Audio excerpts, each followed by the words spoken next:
పేదల ఆత్మగౌరవానికి ఇందిరమ్మ ఇండ్లు ప్రతీకగా నిలుస్తాయన్నారు సీఎం రేవంత్ రెడ్డి. రాష్ట్రంలో 4.5 లక్షల ఇందిరమ్మ ఇండ్లు నిర్మిస్తామని చెప్పారు.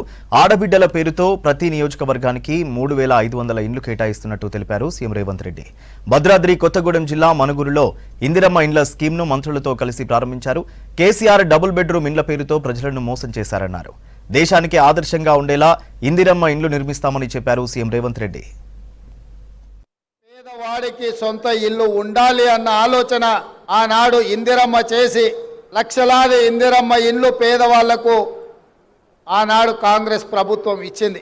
మళ్ళీ ప్రజాపాలన వచ్చిన తర్వాత ఈరోజు భద్రాచలంలో మా ఆడబిడ్డలు వేలాది మంది తరలి వచ్చి ఆశీర్వదిస్తే ఈరోజు మళ్ళీ ఇంత బ్రహ్మాండమైన కార్యక్రమం ఇల్లాలిని చూడు ఇల్లుని చూడు అన్నారు. ఇల్లాలి ముఖంలో సంతోషం ఉంటే ఆ ఇల్లు బాగున్నట్టే లెక్క. ఇంటి పెత్తనం ఆడబిడ్డ చేతిలో ఉంటే ఆ ఇల్లును చక్కదిద్దే బాధ్యత ఆడబిడ్డ తీసుకుంటుంది. అందుకే ఈరోజు ఇందిరమ్మ ఇండ్లు తెలంగాణ రాష్ట్రంలో దాదాపుగా 4.5 లక్షల ఇండ్లు 22,500 కోట్ల రూపాయలతోని పేదవాళ్ళు ఆత్మగౌరవంతో బ్రతకాలి, ఇందిరమ్మ ఇల్లు ఇవ్వాలి అన్న ఆలోచనతోని ఈరోజు ఈ కార్యక్రమం తీసుకున్నాం.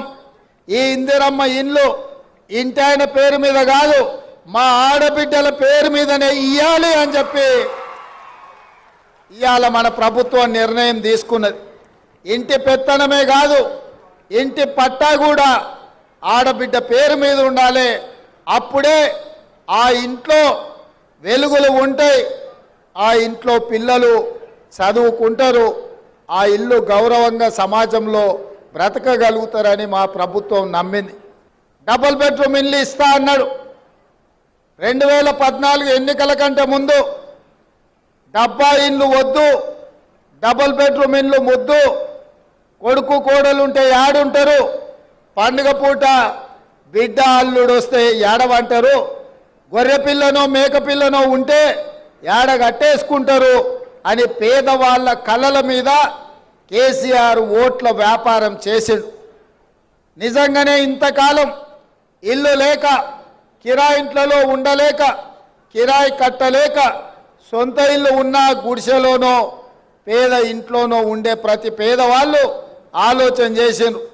అయ్యో కేసీఆర్ సార్ ఏదో చెప్తున్నాడు, నిజంగానే మనకి ఇల్లు ఇస్తే పండుగ పూట కొడుకు కోడలు కానీ బిడ్డ అల్లుడితోని సంతోషంగా గడపొచ్చని.